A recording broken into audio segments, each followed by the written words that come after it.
The stagecoach driver's frozen body tumbled from the seat when Isaac Lawton reached the overturned coach, and he knew immediately that whoever had been inside was likely already dead too.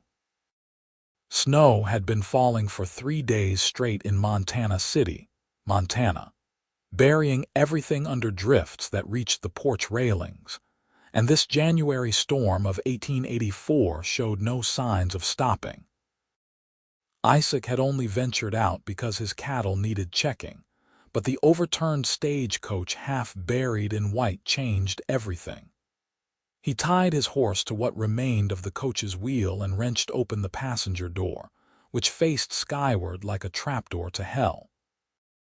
Inside, crumpled against the far wall in a tangle of skirts and petticoats, lay a woman. Her lips had gone blue, her skin alabaster pale, and ice crystals clung to her eyelashes. A carpetbag had burst open beside her, scattering letters across the coach floor. Isaac grabbed one with a gloved hand and read enough to understand. Mail order bride. Coming to Montana City to marry a shopkeeper named Herbert Gaines. Herbert, who had died 2 weeks ago from pneumonia, not that this poor woman could have known. Isaac shoved the letter into his coat and reached for her. She was small, delicate-boned, and felt stiff as a board when he lifted her from the wreckage. No pulse that he could find, though his own hands were too cold to be certain. He laid her across his saddle, mounted behind her, and spurred his horse toward home. The ranch was only a mile away, but in this storm it might as well have been 10. Wind screamed across the open prairie, driving snow into his face until he could barely see. He held the woman tight against his chest, feeling nothing from her. No breath, no warmth, no sign of life. His ranch house materialized from the white like a ghost ship. He half fell from his horse, dragged the woman to the door, and kicked it open. The fire inside had burned low, but it was still infinitely warmer than outside. Isaac laid her on the hearth rug and built up the flames until they roared. Then he stripped off his gloves and coat and knelt beside her. Her hands were the worst. They had been clutching her carpetbag when she fell, and they were bent into claws, white and waxy and hard. Frostbite severe. Maybe too severe. Isaac had seen men lose fingers, whole hands, entire feet to the cold. He had seen others die from exposure, their bodies simply giving up when the cold became too much. This woman looked like she had already crossed that threshold, but he had to try. He took her right hand between both of his and began to rub. Gently at first, then more vigorously, trying to generate friction, heat, anything. Her fingers felt like ice sculptures. He brought her hand to his mouth and breathed on it, then rubbed again. Nothing. No change. He switched to her left hand and repeated the process. Still nothing. Her face remained slack, her chest unmoving. Isaac grabbed a blanket from the sofa and wrapped it around her, then returned to her hands. He rubbed and breathed and rubbed some more, his own hands aching from the effort. Minutes passed, maybe 10, maybe 20. He lost track. The storm howled outside, the fire crackled, and slowly, impossibly, color began to return to her fingertips, just a hint of pink beneath the white. He rubbed harder, hope surging through him, more color. Her fingers began to feel less rigid, more pliable. Then she gasped. It was a terrible sound, ragged and desperate, like someone drowning. Her eyes flew open, wide and unfocused, the color of winter grass. She tried to pull her hands away, but Isaac held firm. "Easy now," he said. "You are safe. You are inside, but your hands are badly frozen. I need to keep warming them." She did not seem to hear him. Her gaze darted around the room, panicked, confused. She tried to sit up. "Please," Isaac said more firmly. "You need to stay still. You nearly died out there." That word seemed to penetrate. She stopped struggling and looked at him properly for the first time. Her lips moved, cracked and bleeding from the cold, but no sound came out. "Do not try to talk yet," Isaac said. He continued rubbing her hands, gentler now that she was conscious. Your name is Natalie, is it not? Natalie Sterling. I found letters in the coach. You were coming to marry Herbert Gaines. Recognition flickered in her eyes, followed by confusion, then something that might have been relief. I am Isaac Lawton, he continued. This is my ranch about a mile from Montana City. The stagecoach overturned in the storm. The driver is dead. I am sorry. Her eyes filled with tears. They ran down her temples into her hair, which had come loose from its pins and spread across the hearth rug like spilled ink. Mr. Gaines, she whispered, her voice barely audible. Isaac hesitated. She had just survived something terrible. She did not need more bad news immediately, but lying seemed worse. He passed away 2 weeks ago, Isaac said quietly. Pneumonia. There was no way to send word to you in time. The tears came harder then, silent and unstoppable. Isaac kept rubbing her hands, not knowing what else to do. He was not good with weeping women. He had lived alone for 3 years, ever since his parents died, and before that, his mother had been the stoic type who believed tears were wasteful. But Natalie Sterling had traveled across the country to marry a man she had never met, only to nearly freeze to death and discover her intended husband was already in the ground. If anyone had a right to cry, it was her. After a while, the tears slowed. Isaac fetched water from the kitchen and helped her drink. She managed a few sips before turning her head away. Her hands had regained most of their color now, though they were swollen and painful looking. He released them carefully and tucked the blanket more securely around her. Can you feel your feet? He asked. She nodded slightly. Toes? Another nod. That is good. We need to get you out of these wet clothes, but I will need to step outside for that. Can you manage on your own?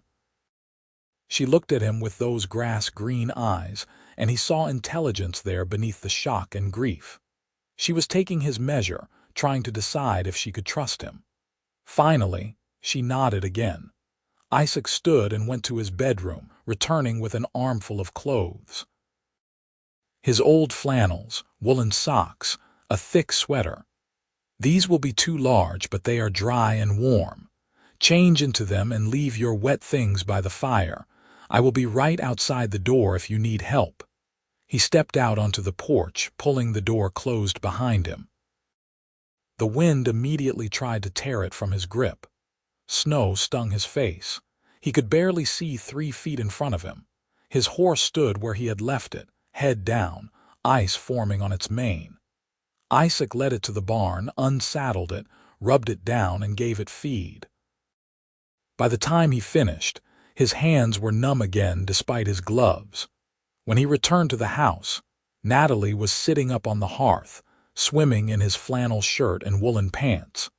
She had rolled the sleeves and cuffs multiple times, but they still hung past her hands and feet. Her wet dress and undergarments were spread before the fire. She looked young, maybe 22 or 23, with a heart-shaped face and dark hair that curled as it dried. She also looked utterly lost. "Thank you," she said as he stamped snow from his boots. Her voice was stronger now, with an accent he could not quite place. Eastern, certainly. Educated. You saved my life. Could not very well leave you out there, Isaac said gruffly. He hung his coat and hat on their pegs and moved to the kitchen. Are you hungry? I do not know, she said honestly. I feel strange, disconnected from myself. That is the cold. It does that. You need to eat something anyway. He heated up leftover stew from the night before and brought her a bowl. She ate mechanically, without apparent taste or enjoyment, but she finished it all. Isaac ate his own portion standing at the counter, watching her. She had composed herself somewhat, wiping away the tear tracks and smoothing her hair behind her ears, but her hands trembled when she set down the empty bowl. The storm will likely last another day at least, Isaac said. You are welcome to stay here until it clears. There is a spare bedroom upstairs. It is not much, but the bed is clean. You live alone? Natalie asked. For the past 3 years. My parents died of scarlet fever, left me the ranch. I am sorry for your loss. Isaac shrugged. It was a long time ago. What about you? You came all the way from where? The letters did not say. Philadelphia, Natalie said. My father was a professor at the university. He died last year. My mother passed when I was a child. I had no siblings, no other family. A woman alone in Philadelphia with no money and no prospects faces limited options. Mr. Gaines wrote a very kind letter. He seemed like a good man. He was, Isaac said. Ran the dry goods store, fair in his dealings. I did not know him well, but folks spoke well of him. And now he is gone. Natalie looked down at her hands, still swollen and red. As is the stagecoach driver, as I nearly was. This journey has been cursed from the beginning. You had a rough crossing. The train broke down twice. I spent 3 days stranded in Chicago during a cold snap. Then the stagecoach from the rail line to here was delayed by snow. We should have waited another day before attempting the journey, but the driver insisted the weather would hold. Her voice cracked. He was wrong. Isaac poured coffee into 2 cups and brought one to her. She wrapped both hands around it, seeking its warmth. Outside, the storm continued to rage. Inside, the fire crackled and popped. The moment stretched between them, awkward and intimate all at once. What will you do now? Isaac asked finally. Natalie laughed, a sharp, bitter sound. I have no idea. I spent every penny I had on the journey west. I have nothing to return to and apparently nothing to stay for either.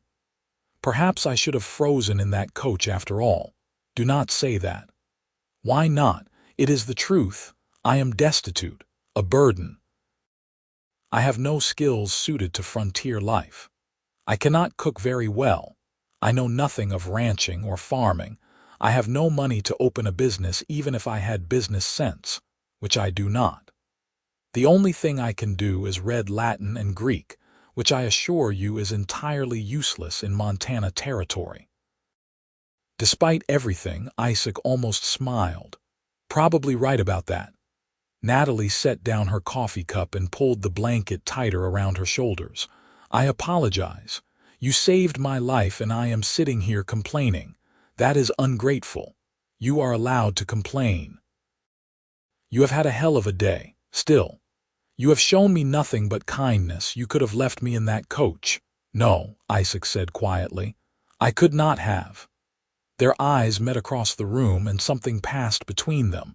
Recognition, maybe, or understanding. Natalie looked away first, color rising in her cheeks.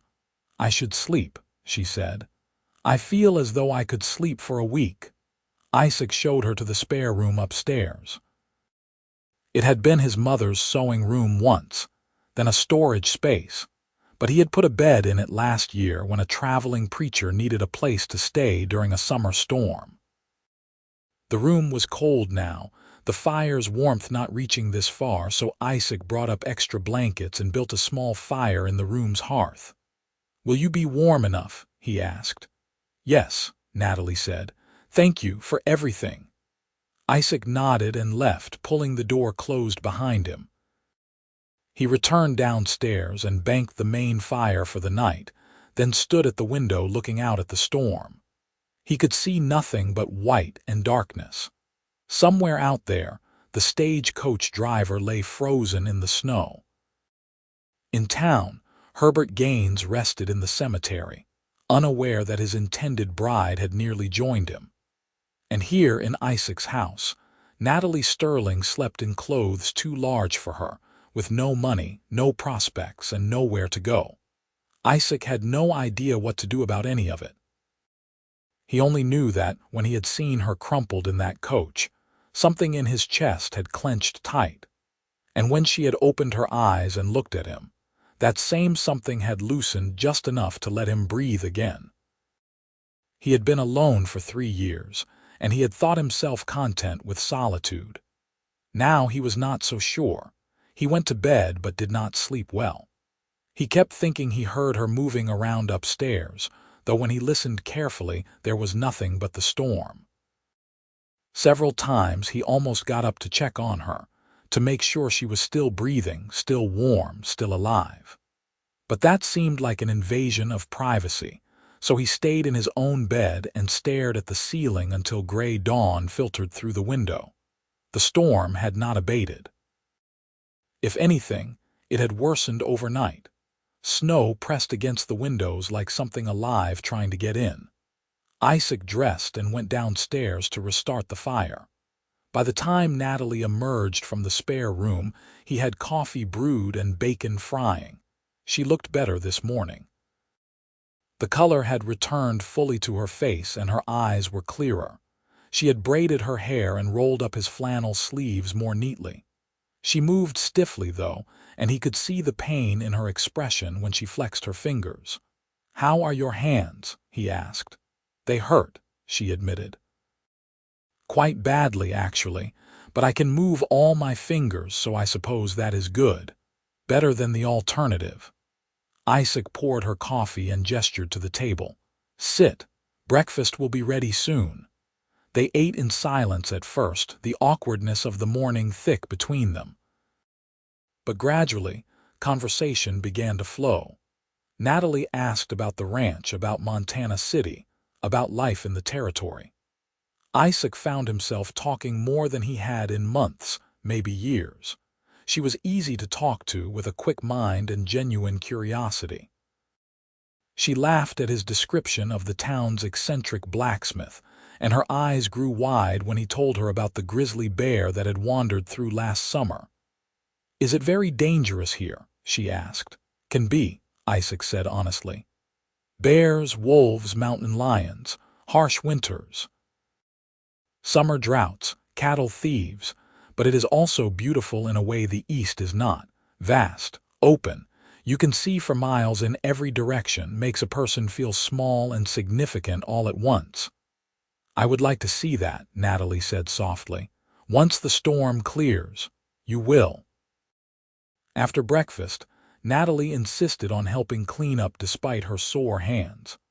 Isaac tried to dissuade her, but she was stubborn. They washed and dried the dishes side by side, their shoulders nearly touching in the small kitchen. Isaac was acutely aware of her presence, of the way she moved, of the faint scent of his own soap on her skin. The day passed slowly. The storm continued unabated. Isaac went out twice to check on the animals, returning both times covered in snow and shaking with cold. Natalie had kept the fire going and heated water for coffee. They sat together in the afternoon, Isaac mending a bridle while Natalie examined the books on his shelf. There were not many, just a few novels his mother had loved and a thick agricultural manual, but Natalie seemed delighted by them. "May I read this?" she asked, holding up a worn copy of David Copperfield. "Of course." She settled into the chair by the fire and began to read. Isaac continued working on the bridle, stealing glances at her when he thought she was not looking. The afternoon light, gray and thin through the storm-darkened windows, cast her face in soft shadow. She bit her lower lip when she concentrated, he noticed. And she turned pages carefully, respectfully, like someone who had been taught that books were precious. That evening, Isaac made a simple dinner of potatoes and salt pork. Natalie set the table without being asked, moving around the kitchen with growing familiarity. They ate together, and the conversation came even more easily than it had at breakfast. Natalie told him about Philadelphia, about her father's work at the university, about growing up surrounded by books and learning. Isaac told her about growing up on the ranch, about his father teaching him to rope and ride, about his mother's garden that he had let go wild after she died. "Why did you let it go?" Natalie asked. Isaac shrugged. "Did not seem to be the point without her to tend it." "That is sad," Natalie said. "She would probably want it to continue, do you not think? Maybe. I am not much good with plants." "I am not either," Natalie admitted. But perhaps we could try to revive it come spring. If I am still here, I mean. The words hung in the air between them, if I am still here. It was the first time either of them had acknowledged the uncertainty of her situation. Isaac cleared his throat. "About that," he said. "I have been thinking. You need a place to stay and a way to support yourself. I need help around the ranch. The house is too much for one person and I am behind on a dozen different tasks. What if you stayed on here? As a housekeeper, I mean. I could pay you a small wage. Not much, but enough to save up some money, figure out what you want to do next." Natalie stared at him. "You would do that? Let me stay." "It would be helping me as much as you," Isaac said. "And it would be proper. Separate rooms, respectable arrangement. Though I suppose people in town might talk." "Let them talk," Natalie said fiercely. "I would be grateful for the opportunity, Isaac, truly grateful." It was the first time she had used his given name, and the sound of it in her voice did something strange to his chest. He nodded, not trusting himself to speak. That night, Isaac lay in bed listening to the storm and thinking about the woman sleeping upstairs. He had made the offer out of practicality, he told himself. He did need help, and she did need a place to stay. It made sense. But he could not deny the way his pulse had quickened when she smiled at him across the dinner table, or the way he had found himself watching her hands as she turned the pages of her book, or the way he had wanted to reach out and touch her hair when a strand fell across her face. He was in dangerous territory, he knew. She was vulnerable, grieving, dependent on his charity. Any feelings he developed would be inappropriate at best, exploitative at worst. He needed to keep his distance, maintain propriety, treat her as an employee and nothing more. But God, it was hard when she looked at him with those green eyes. The storm finally broke on the third day. Isaac woke to silence, a profound absence of wind and driving snow. He dressed quickly and went outside. The world had been transformed into something alien and beautiful. Snow lay in drifts taller than his head, sculpted by the wind into strange, organic shapes. The sky was a hard, bright blue, the sun dazzling on the white expanse. It was brutally cold, the kind of cold that seized the lungs and made breathing painful, but it was clear. He dug a path to the barn and checked on the animals. 2 calves had died during the storm, frozen despite the barn's shelter. The rest were hungry and restless. Isaac fed them and hauled water from the well, which required breaking through several inches of ice. By the time he finished, he was exhausted and sweating despite the cold. Natalie had breakfast waiting when he returned. She had found his mother's old apron and tied it around her waist, and she had managed to make flapjacks that were only slightly burned. "I am sorry," she said, gesturing to the blackened edges. "I told you I was not a good cook." "They are perfect," Isaac said and meant it. After breakfast, they discussed what needed to be done. The stagecoach and its driver needed to be recovered. Natalie needed proper clothes, as she could not continue wearing Isaac's cast-offs, and they needed to go into Montana City to inform people of what had happened and to establish Natalie's new living arrangement. "I should go alone first," Isaac said. "Explain the situation." "It will sound better coming from me." "Because I am a woman?" Natalie asked, raising an eyebrow. "Because I have lived here my whole life and you just arrived. People trust me. They do not know you yet."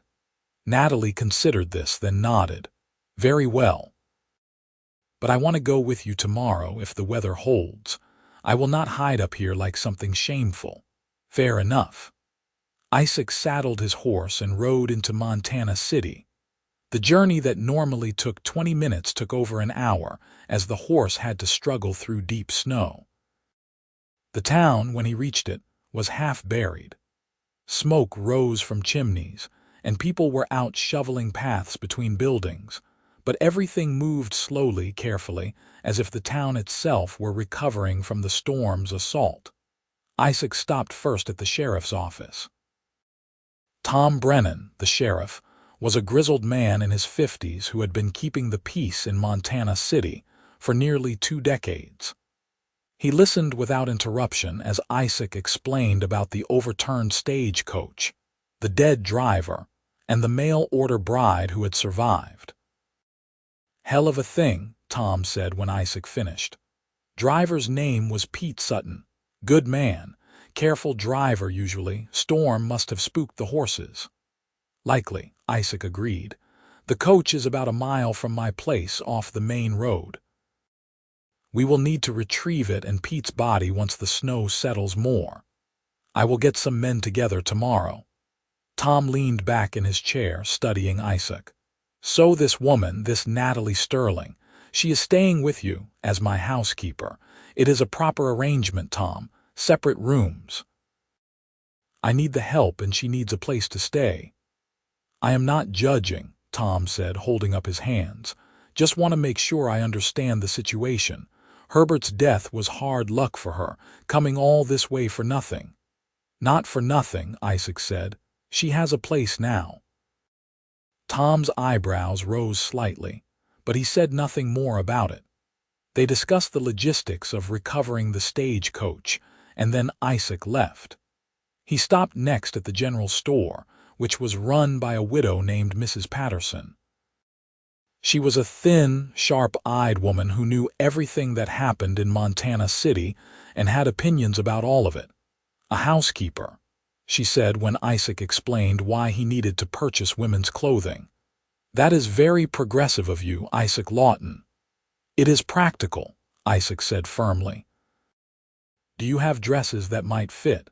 She is small, slender, and she will need everything. Undergarments, stockings, boots. She lost everything in the coach." Mrs. Patterson's expression softened slightly. "Poor thing. Yes, I have items that should work. Let me put together a selection." She disappeared into the back of the store and emerged with an armful of clothing. Isaac had no idea what was appropriate or fashionable, so he simply agreed to everything she suggested. The cost was substantial, more than he had planned to spend, but Natalie needed clothes and he had some money saved. He paid, gathered the parcels, and headed home. Natalie was reading by the fire when he returned. She looked up as he entered, her face brightening in a way that made his heart do something complicated. "How did it go?" she asked. "Well enough. I brought you clothes." He set the parcels on the table. "Mrs. Patterson at the general store helped me choose them. I hope they fit." Natalie unwrapped the parcels with an expression of wonder, running her hands over the simple cotton dresses, the woolen stockings, the sturdy leather boots. "Isaac, this is too much. I cannot possibly afford all this." "Consider it an advance on your wages," Isaac said. "You cannot work in my old flannels. Still." She looked up at him, her eyes bright with unshed tears. "No one has ever been so kind to me. I do not know how to repay you." "You do not need to repay anything. Just do your job and we will be square." But even as he said it, Isaac knew it was a lie. He was not doing this out of practicality or business sense. He was doing it because the thought of her leaving, of her going anywhere else, filled him with something close to panic. He was doing it because in 3 days she had somehow become essential to his life in a way he could not explain, and was afraid to examine too closely. Natalie tried on the clothes that evening while Isaac waited downstairs. When she emerged, she was wearing a dark blue cotton dress that fit her nearly perfectly. Mrs. Patterson had chosen well. The dress was simple but flattering, with a fitted bodice and full skirt. Natalie had left her hair loose, and it fell in dark waves past her shoulders. "It fits," she said, turning in a slow circle. "What do you think?" Isaac thought she looked beautiful. He thought she looked like she belonged here in his house, in his life. He thought he was in serious trouble. "It looks fine," he said gruffly. "Practical." Something flickered across Natalie's face, disappointment maybe, but she smiled and nodded. Practical. Yes, that is what matters. They went into town together the next day. The weather had held, though it remained bitterly cold. Natalie rode behind Isaac on his horse, her arms wrapped around his waist, and Isaac tried very hard not to think about how good it felt to have her pressed against his back. In town, they helped Tom Brennan and several other men retrieve the stagecoach and Pete Sutton's body. It was grim work, and Natalie insisted on being present despite Isaac's protests. "He died bringing me here," she said quietly. "The least I can do is see him properly recovered." Afterward, they walked through Montana City. Isaac introduced Natalie to the shopkeepers, the blacksmith, the doctor, the preacher. Everyone was polite, though Isaac could see the curiosity and speculation in their eyes. A beautiful young woman living alone with a bachelor rancher, even as his housekeeper, was fodder for gossip. But people seemed willing to give them the benefit of the doubt, at least for now. They attended Pete Sutton's funeral 3 days later. The ground was too frozen to dig a grave, so the body was kept in a shed behind the church until spring. Reverend Matthews conducted a brief service that Natalie attended with tears streaming down her face. Isaac stood beside her, wishing he could offer comfort but not knowing how. After the service, several of the town women approached Natalie. To Isaac's surprise, they were friendly and welcoming. Mrs. Patterson invited her to the weekly sewing circle. The doctor's wife offered to teach her how to bake bread properly. By the time they left town, Natalie seemed lighter, more hopeful.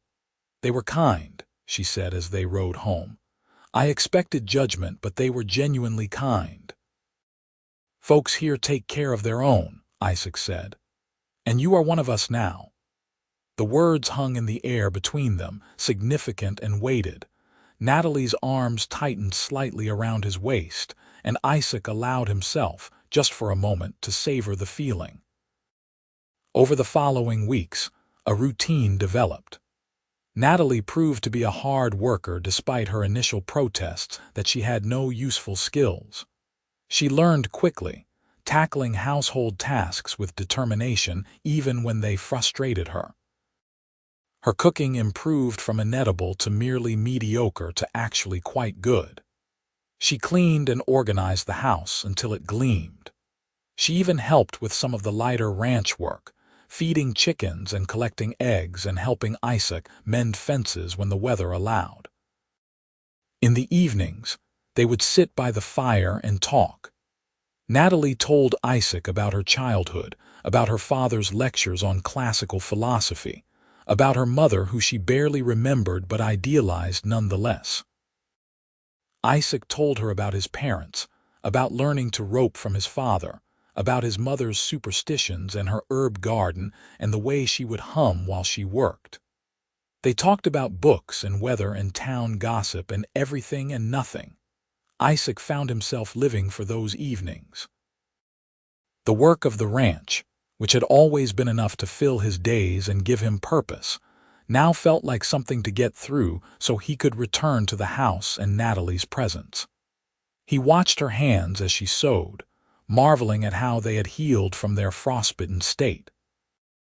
He listened to her laugh and felt something warm spread through his chest. He caught himself thinking about her when he was supposed to be focusing on work, wondering what she was doing, if she was happy, if she ever thought about him the way he thought about her. It was dangerous. He knew it was dangerous. She worked for him. She was dependent on him. Any romantic overture would be an abuse of his position.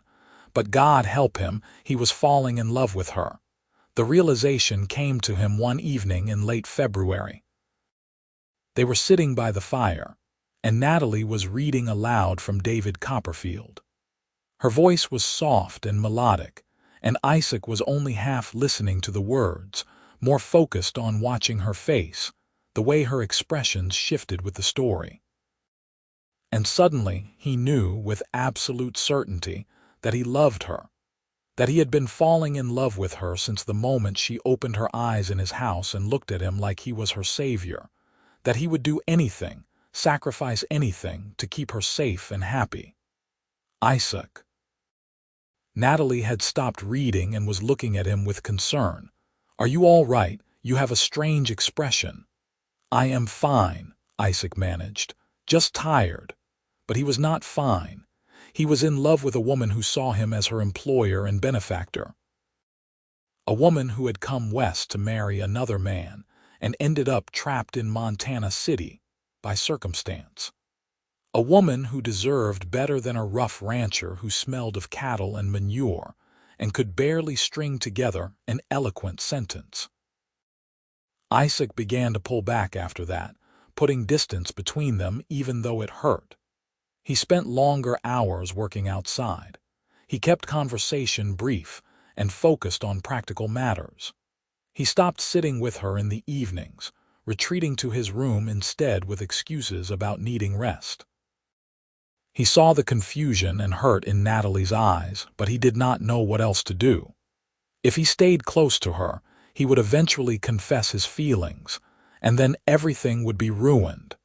March came, and with it the first signs of spring. The snow began to melt, revealing the brown earth beneath. Ice broke up on the creek. Birds returned, filling the air with song. The town began to come back to life after the long winter hibernation, and Natalie grew quieter, more withdrawn. She still did her work perfectly, but the joy had gone out of it. She no longer tried to engage Isaac in conversation. She no longer read aloud in the evenings. She was polite but distant, and Isaac hated it but did not know how to fix it without making everything worse. One evening in mid-March, Isaac came in from the barn to find Natalie sitting at the kitchen table with papers spread before her. She looked up as he entered, and he saw that her eyes were red from crying. "What is wrong?" he asked, alarm cutting through his careful distance. "Nothing," Natalie said, hastily gathering the papers. "I am sorry. I should have done this in my room." But Isaac had seen enough to recognize what the papers were. Letters. She was writing letters. He crossed the kitchen and took one from her hand before she could stop him. His chest tightened as he read. It was a letter of inquiry to a teaching position at a girls' school in Denver. "You are leaving," he said flatly. "I cannot stay here forever, Isaac." Natalie's voice was quiet but steady. "You have been more than kind, more than generous, but I am a burden to you. I can see it. You can barely stand to be in the same room with me anymore. Whatever I did to offend you, I am sorry, but I think it is best if I find another situation." "You did not offend me," Isaac said. "Then why do you avoid me? Why have you stopped talking to me, stopped spending time with me? If I have done something wrong, tell me so I can fix it. But if you simply cannot tolerate my presence, then I need to leave. I can tolerate your presence just fine." Isaac ran his hand through his hair, frustrated. "That is the problem." Natalie frowned. "I do not understand." "I know you do not." Isaac set down the letter and forced himself to meet her eyes. "I have been avoiding you because I have feelings for you, Natalie. Feelings that are inappropriate given our situation. You work for me. You are dependent on me. Any romantic interest on my part would be an abuse of my position and your trust. So I have been trying to maintain distance, but clearly I have handled it poorly. I am sorry if I hurt you. That was never my intention." Natalie stared at him, her mouth slightly open in shock. The silence stretched between them, heavy and fraught. Finally, she spoke. "You have feelings for me." Her voice was barely a whisper. "Yes, romantic feelings." "Yes." "Oh," Natalie said, then again softer, "Oh."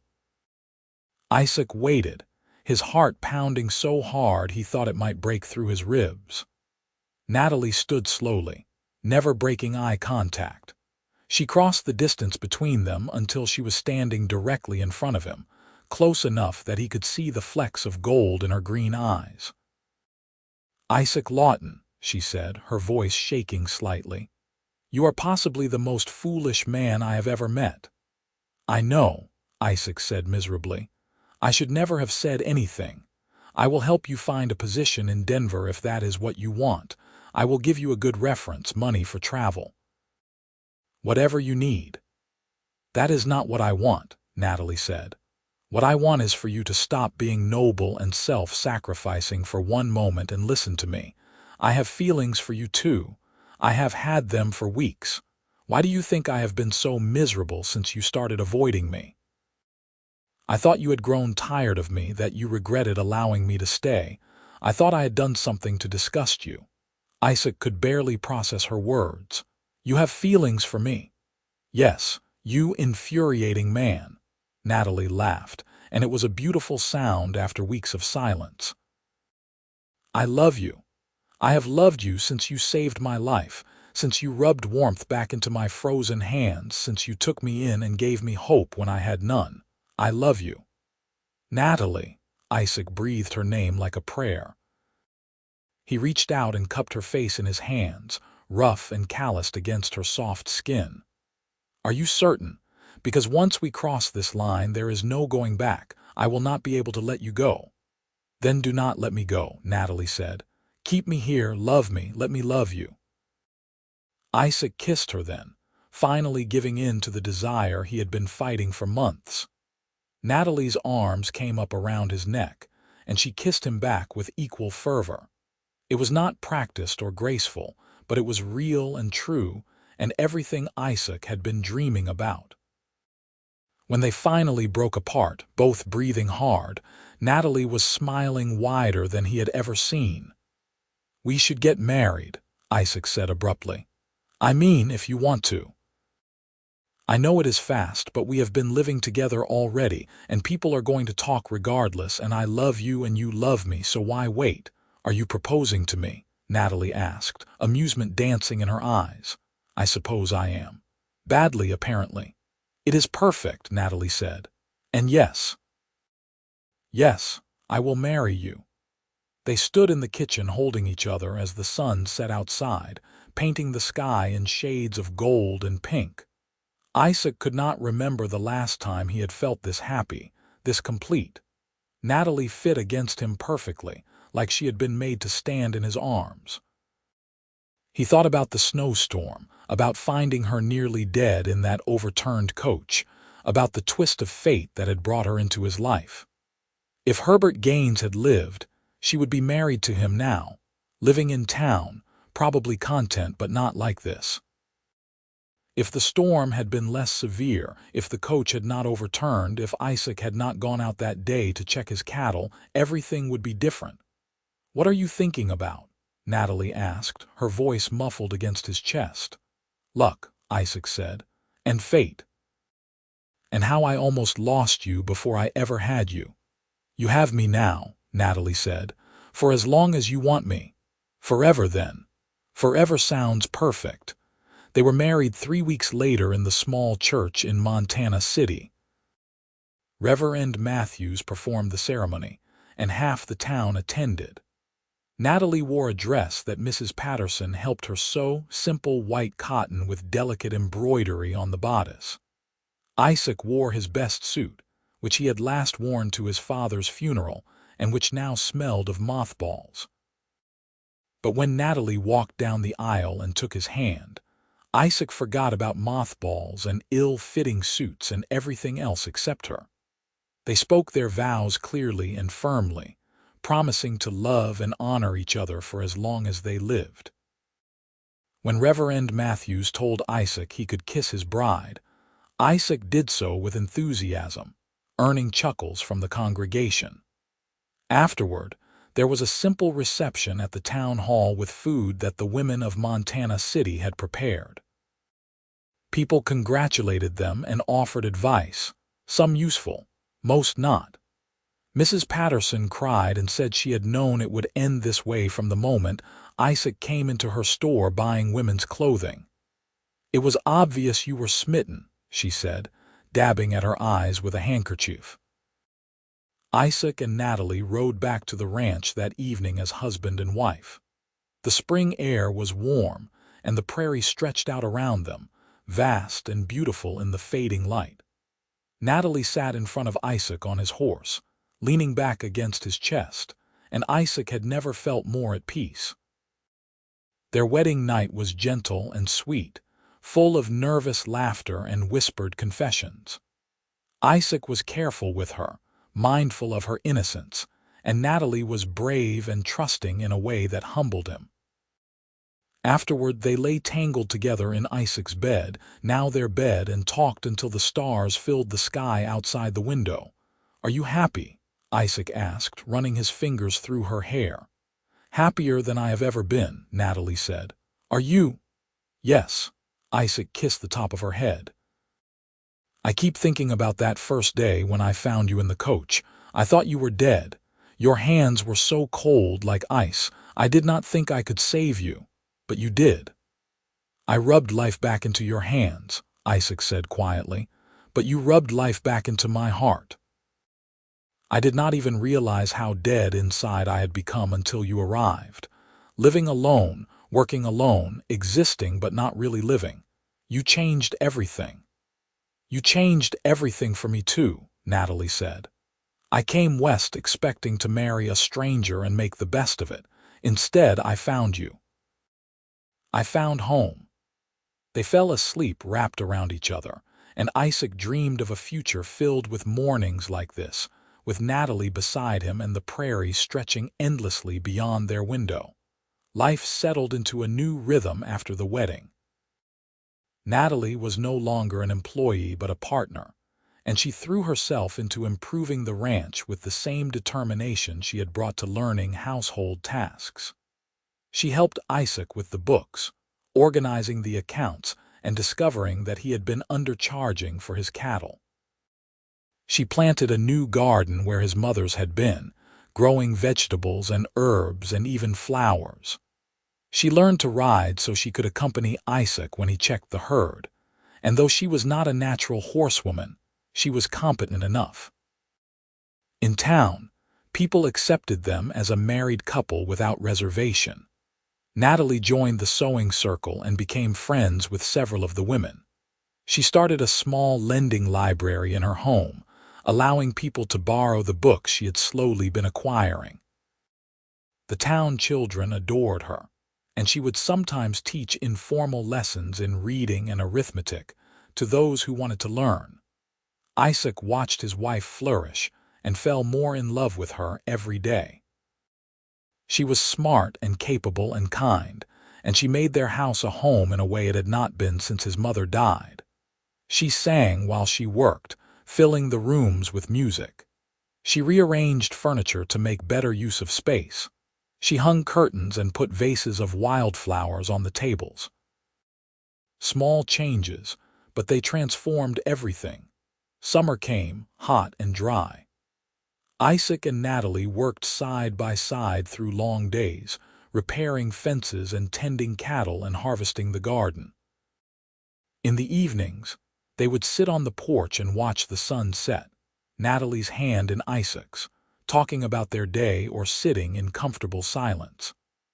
Sometimes they would make love right there on the porch as darkness fell and the stars emerged, and Isaac would marvel at his good fortune. In August, Natalie told him she was pregnant. Isaac whooped and picked her up and spun her around until she laughed and begged him to put her down. That night, they lay in bed making plans. They would need to build a cradle. They would need to prepare the spare bedroom as a nursery. They would need to stock up on supplies before winter came, as Natalie would not be able to travel once her pregnancy advanced. "Are you afraid?" Isaac asked, running his hand over her still flat stomach. "A little," Natalie admitted. "But mostly I am excited. I want this child, Isaac. I want to build a family with you." "We will," Isaac promised. "We will have 12 children and fill this house with noise and chaos." "Let us start with one and see how it goes," Natalie said, laughing. Autumn arrived, painting the prairie in shades of gold and amber. Natalie's belly began to swell, and Isaac found himself unable to keep his hands off it, constantly touching and marveling at the life growing inside her. The town women rallied around Natalie, offering advice and hand-me-down baby clothes and promises to help when her time came. Mrs. Patterson knitted tiny booties. The doctor's wife gave Natalie a basket full of herbal remedies for morning sickness. Winter came again, and with it memories of the previous year. Isaac looked out at the falling snow and thought about the overturned stagecoach, about Natalie nearly frozen to death, about her blue lips and rigid hands. It seemed impossible that only a year had passed. It felt like a lifetime ago and also like yesterday. "What are you thinking about?" Natalie asked, waddling over to stand beside him at the window. She was 7 months pregnant now, round and radiant despite the discomfort. "Last winter," Isaac said. "The day I found you." Natalie slipped her hand into his. "The day you saved me. We saved each other, I think." They stood together watching the snow fall, and Isaac sent up a silent prayer of gratitude for the storm that had brought her to him, for the chance that had sent him out to check his cattle that day, for every twist of fate that had led to this moment, standing in his house with his wife carrying his child. Natalie went into labor on a cold March evening. Isaac rode into town to fetch the doctor, then paced the house while the doctor and Mrs. Patterson tended to Natalie upstairs. Her screams tore at his heart, but Mrs. Patterson kept assuring him that everything was normal, that Natalie was doing well. Still, the hours dragged on interminably, and Isaac thought he might go mad with worry. Finally, just before dawn, a new sound joined Natalie's cries. A baby's wail, high and indignant. Isaac ran upstairs, taking the steps 2 at a time. The door opened and Mrs. Patterson emerged with a bundle in her arms. "Congratulations," she said, smiling. "You have a son." "A son." Isaac took the bundle carefully, afraid he might break something. The baby was tiny, red-faced and wrinkled, with a shock of dark hair. He had stopped crying and was looking up at Isaac with unfocused eyes. Isaac felt something shift in his chest, a fierce, protective love unlike anything he had ever experienced. "He is perfect," Isaac breathed. "Go show his mother," Mrs. Patterson said. "She has been asking for you." Isaac entered the bedroom to find Natalie propped up against pillows, looking exhausted but radiant. She smiled when she saw him, and Isaac crossed to the bed, carefully transferring the baby into her arms. "Look what we made," Natalie said softly, gazing down at their son. "He has your eyes." "He has your hair," Isaac countered. They spent several minutes just staring at the baby, marveling at his tiny fingers and toes, his perfect little nose, the way he yawned and stretched. Finally, Natalie looked up at Isaac. "What should we name him?" They had discussed names endlessly over the past months but had never settled on anything definite. Now, holding his son, Isaac knew exactly what he wanted to call him. "Peter," he said, "after Pete Sutton. The driver who died bringing you to me. It feels right to honor him." Natalie's eyes filled with tears. "Peter. Yes, that is perfect." Peter Lawton proved to be a healthy, hungry baby who rarely slept and had powerful lungs. Isaac learned to change diapers and warm bottles and walk the floor at 2 in the morning singing lullabies his mother had sung to him. Natalie recovered from the birth quickly, and together they navigated the exhausting, rewarding world of new parenthood. Spring turned to summer, and Peter grew. He started smiling at 8 weeks, always lighting up when Isaac came into the room. He babbled and cooed and reached for everything within grasp. Isaac had never been happier or more terrified. Every time Peter sneezed or coughed, Isaac was convinced something was terribly wrong. Natalie would laugh at his worrying, but Isaac knew she felt the same fear beneath her calm exterior. The ranch prospered. With Natalie managing the accounts and Isaac's hard work, they were able to expand their herd. They hired a young man named Thomas to help with the heavier work, giving Isaac more time to spend with his family. Money was not plentiful, but it was sufficient. They were building something solid and lasting. On a warm evening in June, nearly 2 years after the snowstorm that had changed everything, Isaac and Natalie sat on their porch watching Peter toddle around the yard chasing chickens. The boy had started walking early and now refused to sit still for more than a few seconds at a time. "He is going to be a handful," Natalie said, smiling as Peter tumbled over his own feet and immediately got back up. "He takes after his mother," Isaac said, "stubborn and determined."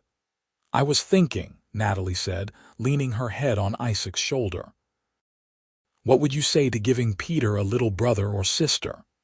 Isaac looked at her, surprised and delighted. "Are you saying what I think you are saying?" "Not yet," Natalie said. "But I would like to. I want more children, Isaac. I want to fill this house the way you talked about. Not a dozen, perhaps, but 3 or 4 at least." "I want that too," Isaac said. He put his arm around her and pulled her close. "I want everything with you."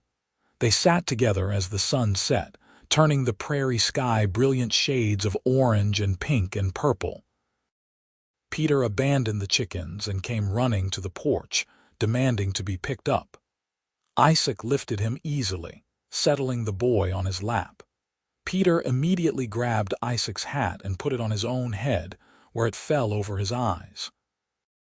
Natalie laughed, the sound as beautiful to Isaac now as it had been the first time he heard it. "I love you," Isaac said, looking at his wife and son. "Both of you, more than I have words to express." "We love you too," Natalie said softly. "Our hero who saved us." "You saved me first," Isaac reminded her. Peter pulled the hat off his eyes and grinned at his parents, a wide, gap-toothed smile that made Isaac's heart swell. This was everything he had never known he wanted. A wife who loved him, a son who depended on him, a home filled with warmth and laughter. All because of a snowstorm and an overturned coach and frozen hands that he had rubbed back to life. The months passed, and life continued its steady rhythm. Peter grew from a toddler into a boisterous 4-year-old with endless energy and curiosity. He followed Isaac everywhere, wanting to help with every task on the ranch, even when his help made things take twice as long. Natalie gave birth to a daughter they named Eleanor, a quieter child than Peter but with the same dark hair and green eyes as her mother. 2 years later, another son arrived whom they named James. The house that had once seemed too large and empty for Isaac alone now felt perfectly sized for a family of 5.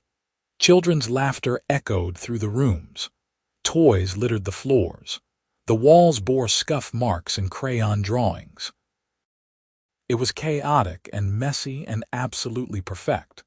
Isaac watched his children grow and marveled at the life he and Natalie had built. Peter showed signs of being a natural with animals, gentle and patient with even the most skittish horses. Eleanor loved books as much as her mother, often curling up in Natalie's lap to listen to stories. James, still a baby, was sunny and affectionate, smiling at everyone who looked his way.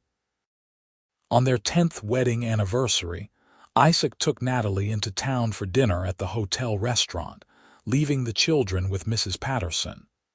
It was a rare evening alone, and they savored it, talking about everything and nothing over roast beef and potatoes. "Are you happy?" Isaac asked, the same question he had asked on their wedding night. "Happier than I ever imagined possible," Natalie said. "Are you?" "Yes." Isaac reached across the table and took her hand. "Every single day I thank God for that snowstorm, for the chance that led me to you. I cannot imagine my life without you in it. I used to think about what would have happened if Herbert Gaines had not died," Natalie admitted. "If I had arrived and married him as planned, I think I would have been content. He seemed like a good man, but I would not have been happy, not like this. Not like I am with you. We were meant to find each other," Isaac said. "I am certain of it." They finished their meal and walked through town hand in hand, not ready to return home yet despite missing their children.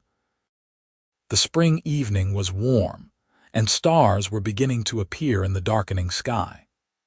They passed the church where they had married, the general store where Isaac had bought Natalie her first dresses, the spot where the overturned stagecoach had been brought all those years ago. "Do you ever think about that day?" Natalie asked, following Isaac's gaze. "Finding me in the coach all the time," Isaac admitted.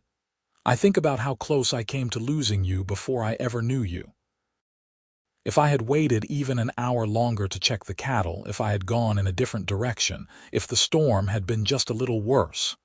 There are 1,000 ways it could have ended differently. But it did not," Natalie said. "You found me. You saved me. You loved me.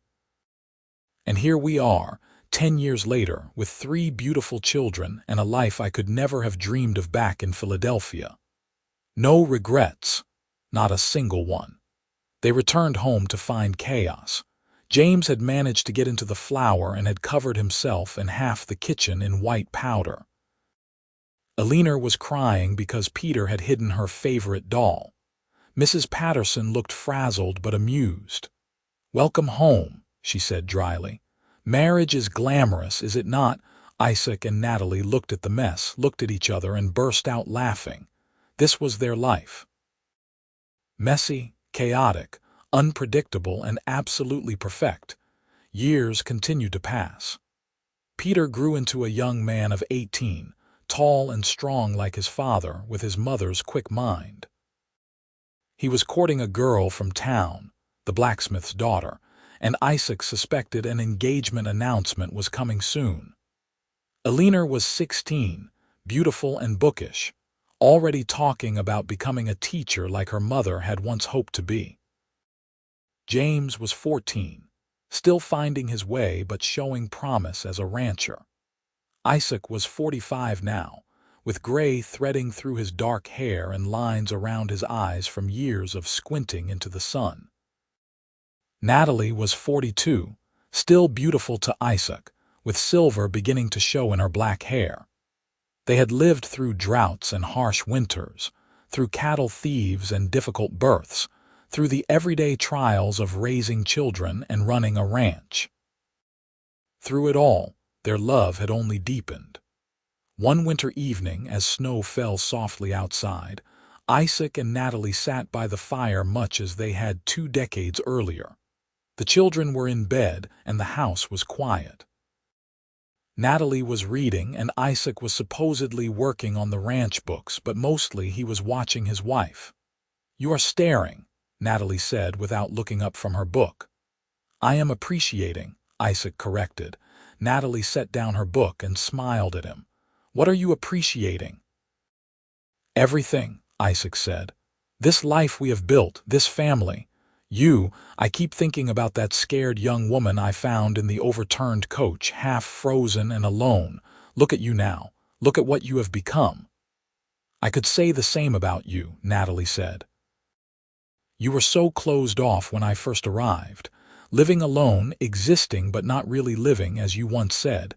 Now look at this house, full of life and love and noise. You did that." "We did that," Isaac corrected. "Together." Natalie rose from her chair and crossed to where Isaac sat. She settled onto his lap, looping her arms around his neck much as she had that first time he kissed her so many years ago. "You remember the first night I stayed here?" she asked. "After you found me, of course. I was so frightened, not of you but of everything. My entire life had fallen apart. I had nowhere to go, no money, no prospects. I thought my life was over before it had really begun. And now I cannot imagine any other life," Natalie said. "This ranch, this town, you, our children, this is everything I never knew I wanted. You gave me that, Isaac. You rubbed life back into my hands, and in doing so, you gave me a life worth living." "You gave me the same," Isaac said, his voice rough with emotion.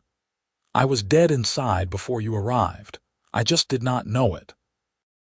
They kissed, soft and sweet, a kiss that spoke of 20 years of marriage and partnership and love. Outside, the snow continued to fall, blanketing the prairie in white. But inside, the house was warm and bright and full of life. In the years that followed, they became grandparents. Peter married his blacksmith's daughter and gave them 2 grandsons.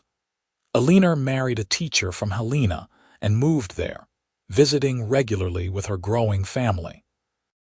James took over more of the ranch operations, eventually marrying a widow with 2 children of her own and adding several more to the family.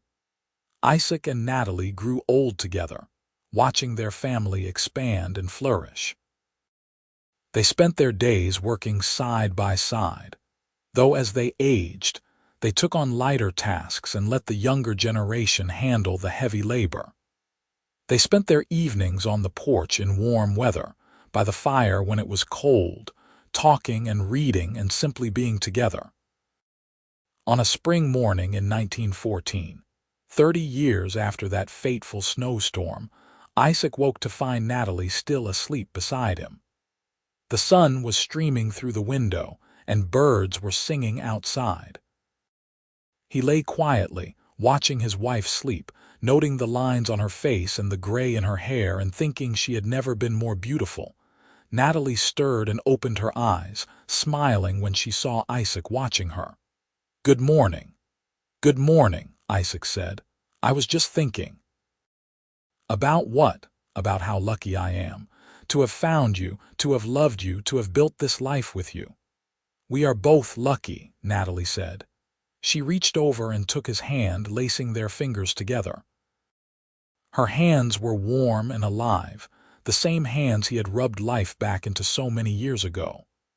"We have had a good life, Isaac. A very good life." "The best," Isaac agreed. They rose and dressed, helping each other with buttons and laces as they had for 3 decades. They went downstairs to find James already up and making coffee. Their grandson Tommy was at the table eating breakfast, and their great-granddaughter Mary was playing on the floor with a rag doll. 4 generations under one roof, Isaac thought. 4 generations of love and family and life. All because of a snowstorm and an act of kindness, and 2 people who found each other when they both needed saving. Isaac and Natalie spent that day as they spent most days, working around the ranch and house, playing with their great-grandchildren, eating dinner with their extended family. It was ordinary and unremarkable and absolutely precious. As the sun set, painting the prairie sky in brilliant colors, Isaac and Natalie sat on their porch as they had done thousands of times before. "I love you," Isaac said, putting his arm around his wife. "I love you too," Natalie replied, leaning into him. "Always have, always will." They sat together watching darkness fall and stars emerge, content in the knowledge that they had lived well and loved deeply. The prairie stretched out before them, vast and timeless, and somewhere in the distance a coyote howled. Inside the house, their family moved about, talking and laughing, the sounds of life continuing. Isaac thought about the journey that had brought them here, from that frozen coach to this warm porch, from strangers to lovers to partners to grandparents. It had not always been easy. There had been hardships and sorrows along the way. But through it all, they had had each other, and that had made all the difference. As the years continued to pass, Isaac and Natalie remained together, their love a constant in a changing world. They watched the frontier become less wild, saw Montana gain statehood, lived through changes both large and small. But some things never changed. The prairie remained vast and beautiful. The seasons continued their endless cycle.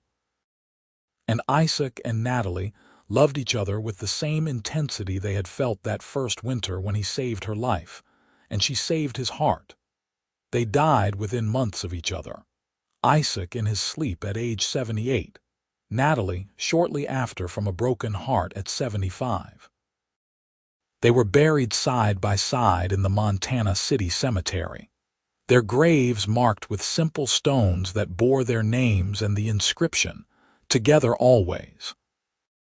Their children and grandchildren and great-grandchildren mourned them, but they also celebrated the love story that had given birth to their family. The ranch continued, passed down through generations. Peter's sons ran it, then their sons after them.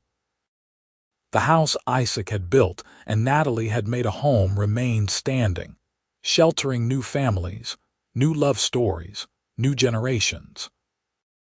And sometimes, on winter evenings when snow fell softly outside, those who lived there would swear they could hear voices by the fire, the soft murmur of a couple talking, the sound of enduring love echoing through time.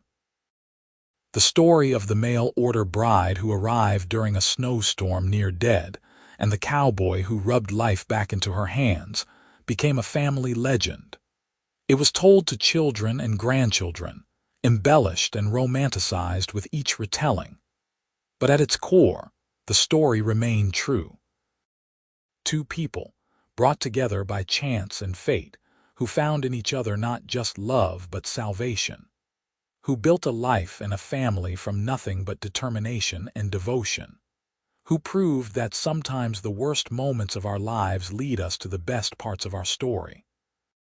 And so the story ends as all good love stories should, with two souls who found each other against all odds, loved each other through all challenges, and remained together through life and into whatever comes after. The snowstorm that nearly killed Natalie instead brought her to Isaac, and in saving her hands, he saved both their hearts. They lived fully, loved deeply, and left behind a legacy of family and devotion that continued long after they were gone. Their love story became part of the fabric of Montana City, a reminder that even in the harsh and unforgiving West, love could bloom and flourish and last forever.